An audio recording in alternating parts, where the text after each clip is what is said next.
de l'an 2025. C'est l'heure des infos sur la chaîne de Mali Kansai. Te commande manette technique de cette édition, la première de la journée. Infocité midi, les titres. Infocité, le journal de l'info de proximité sur la 95.2. Présentation, Cheikh Fantamadi Ndiaye. Le Mali célèbre ce 31 juillet la journée panafricaine de la femme, occasion pour rendre hommage à celles qui se distinguent. Cette édition 2025 est placée sous le thème « Faire avancer la justice sociale, économique et environnementale pour les femmes du Mali à travers la promotion de leurs droits ». Dans cette édition, nous vous proposons un regard croisé sur deux générations de femmes, toutes déterminées à redonner à la gente féminine toute sa noblesse.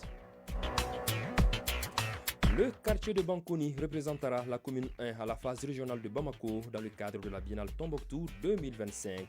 Au terme d'une compétition riche en théâtre, solo et danse traditionnelle, la troupe a brillamment tiré son épingle du jeu lors de cette phase locale de la Biennale artistique et culturelle.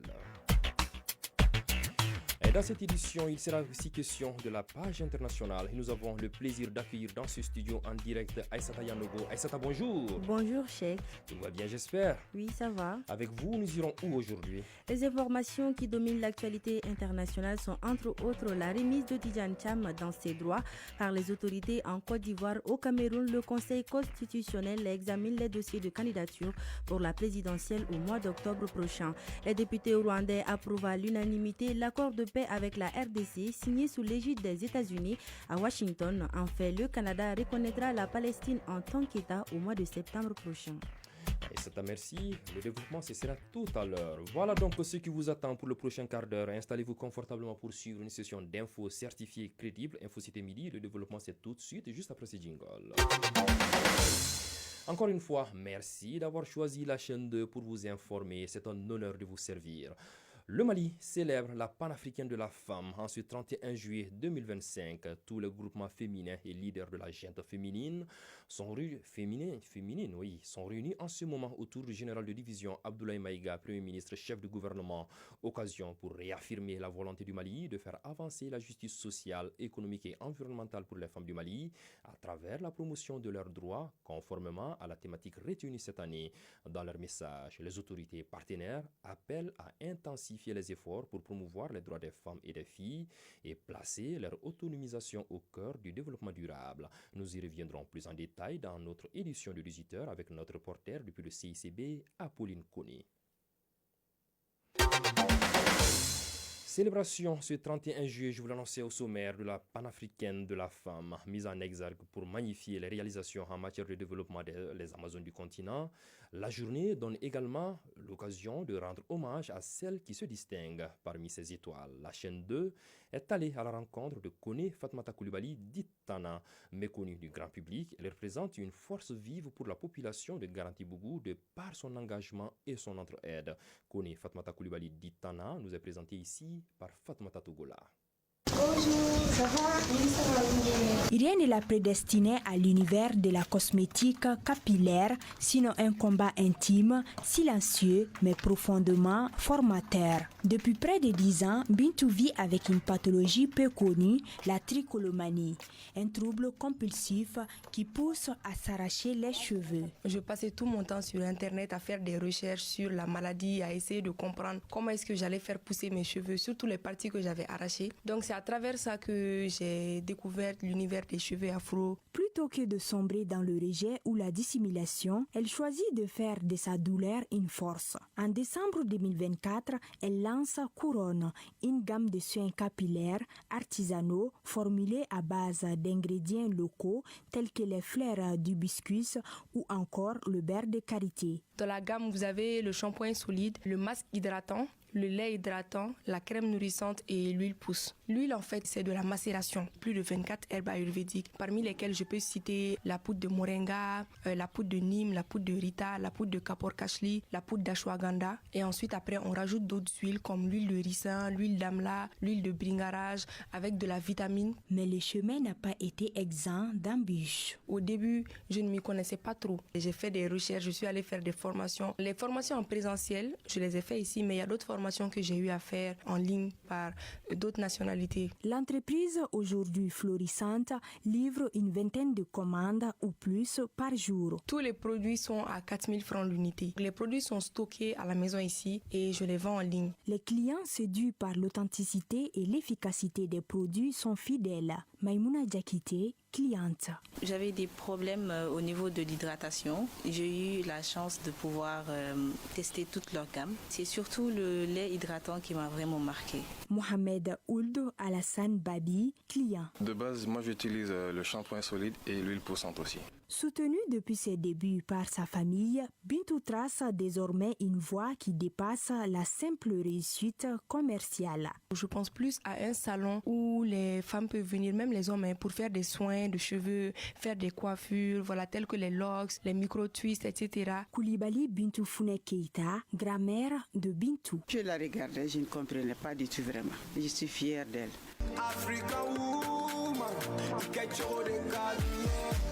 À l'image de nombreuses femmes africaines engagées dans le changement, Bintou Tall fait de sa trajectoire personnelle un manifeste pour le collectif. Elle nous rappelle que l'engagement peut prendre racine dans les gestes les plus simples, comme celui de s'aimer au naturel. Voilà, à l'instant, vous avez dû le corriger par vous-même. C'était plutôt un reportage signé Tanabet Sangaré. C'était un regard sur une jeunesse qui ose, résiste et réinvente l'héritage africain.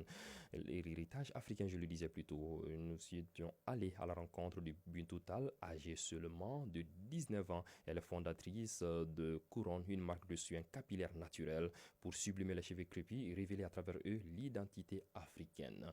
Voilà, nous en revenons à présent à la rencontre. Nous partons à présent à la rencontre de Kone Fatmata Koulibaly d'Itana, méconnue du grand public. Elle représente une force vive pour la population de Garanti-Bougou de par son engagement et son entraide. Je le disais tantôt, Kone Fatmata Koulibaly d'Itana nous est présentée ici par Fatmata Togola à l'occasion de cette journée du 31 juillet célébrant la panafricaine de la femme.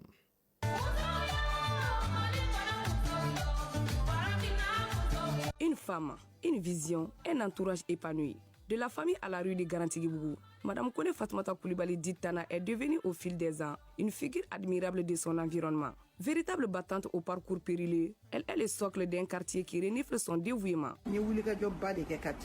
Je me suis beaucoup battue pour ce quartier. Je fais partie de la délégation des démarcheurs pour l'obtention de la route goudronnée. Je suis sollicitée pour toutes les activités et toutes les couches du quartier me témoignent leur respect et leur gratitude.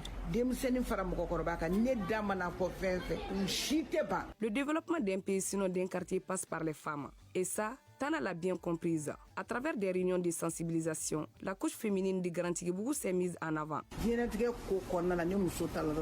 La femme est la base de tout développement. Pour cela, j'ai milité à ce qu'elles comprennent leur importance dans le fondement du quartier et qu'elles aient un rôle déterminant dans les prises de décisions.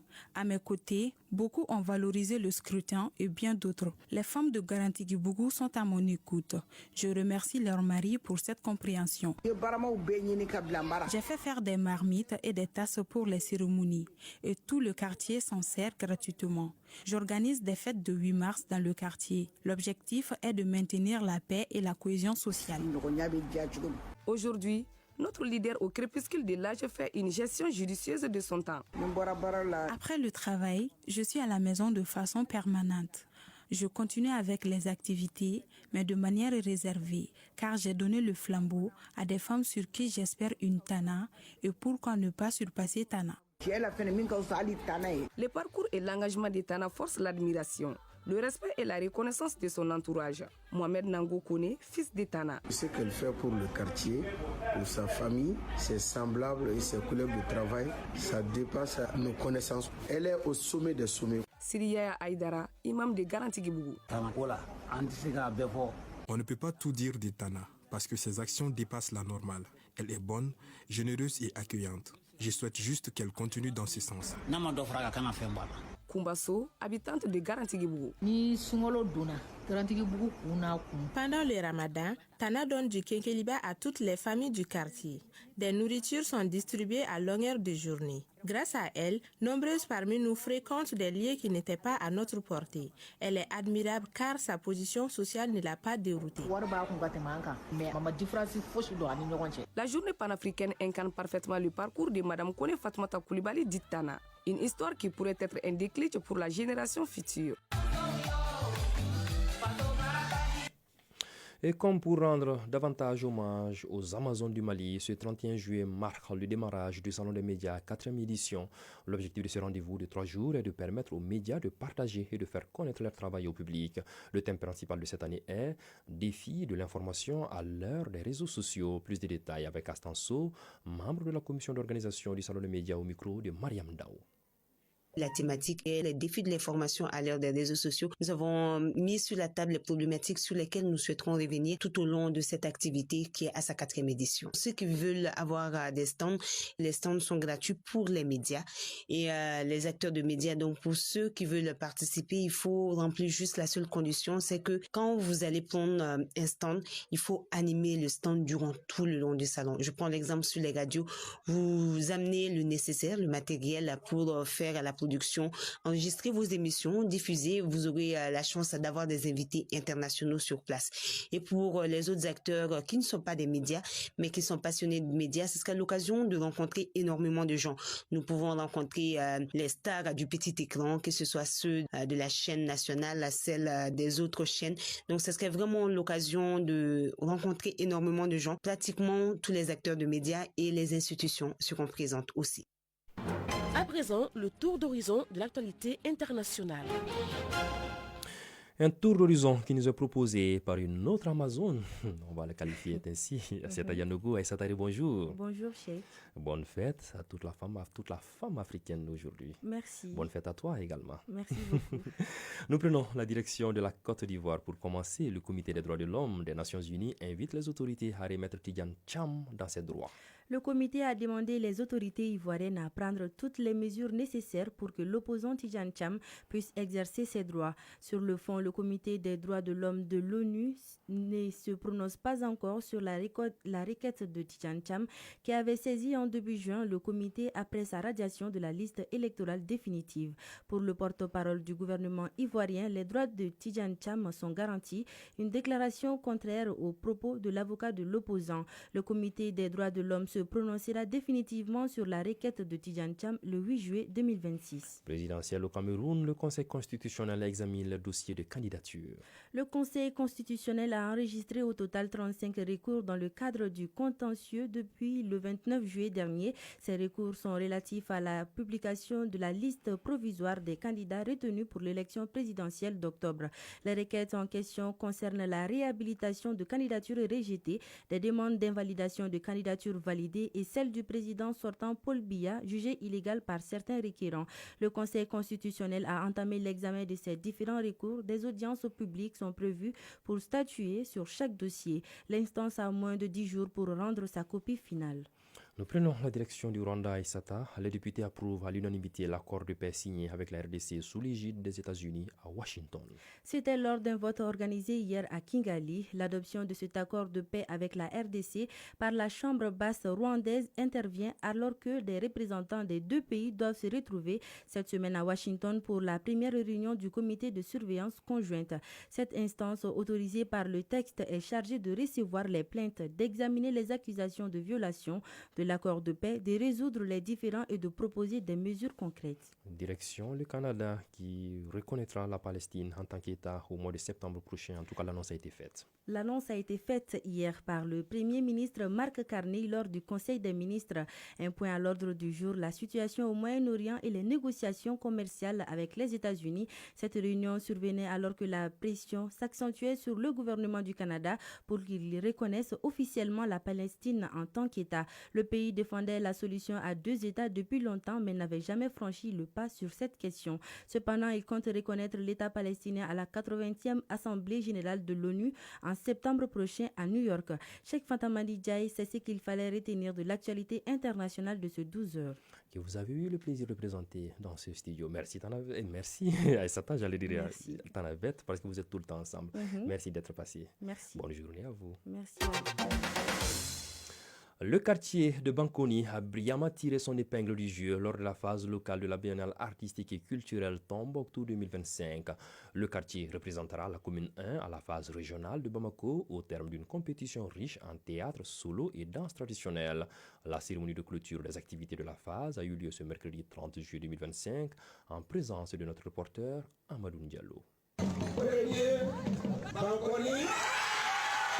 9 quartiers, une seule place, Banconi l'emporte au terme d'une phase locale vibrante et portera la voix artistique et culturelle de la commune 1 à la prochaine phase régionale du district de Bamako. Cette phase locale s'est déroulée autour de 3 disciplines, le théâtre, le solo et la danse traditionnelle. Fodé Mamadou Konaté, président de la commission d'organisation. Ça a été vraiment une belle fête. Aujourd'hui, la participation de la jeunesse et puis la participation de tout un chacun. Lors de la cérémonie de clôture, les autorités administratives et communales ont salué le professionnalisme et l'engagement de l'ensemble des acteurs culturels ayant contribué à la réussite de cette phase locale. Issouf Berté, sous-préfet du 1er arrondissement du district de Bamako. Je tiens à remercier le maire de la commune 1 et l'ensemble des élus locaux, les membres de la commission d'organisation, plus les membres du jury qui ont fait un travail vraiment remarquable et ils sont vraiment à saluer.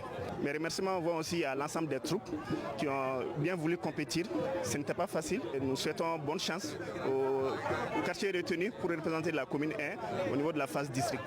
En marge de la cérémonie de clôture, des attestations de participation ont été remises à tous les quartiers ayant pris part aux festivités de cette phase locale de la Biennale artistique et culturelle Tombouctou 2025.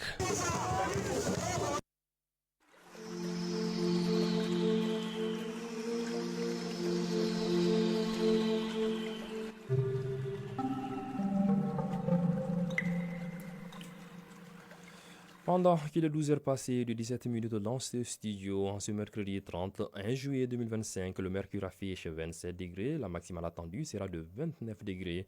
Légère pluie et tonnerre tout au long de la journée sur Bamako et environ. Prenez donc vos précautions et mettez-vous à l'abri en cas d'intense pluie. Et pour tâcher, Malik, pour tâcher d'être complet, sachez que le coucher du soleil est prévu à 18h58 sur Bamako et environ. Voilà, c'est ce qu'il fallait retenir de cette édition que j'ai eu l'immense bonheur de vous présenter, une édition consacrée pour une bonne part aux femmes et aux jeunes filles du Mali. C'était notre façon de rendre hommage à celles qui contribuent au développement de ce pays et de ce continent de manière générale.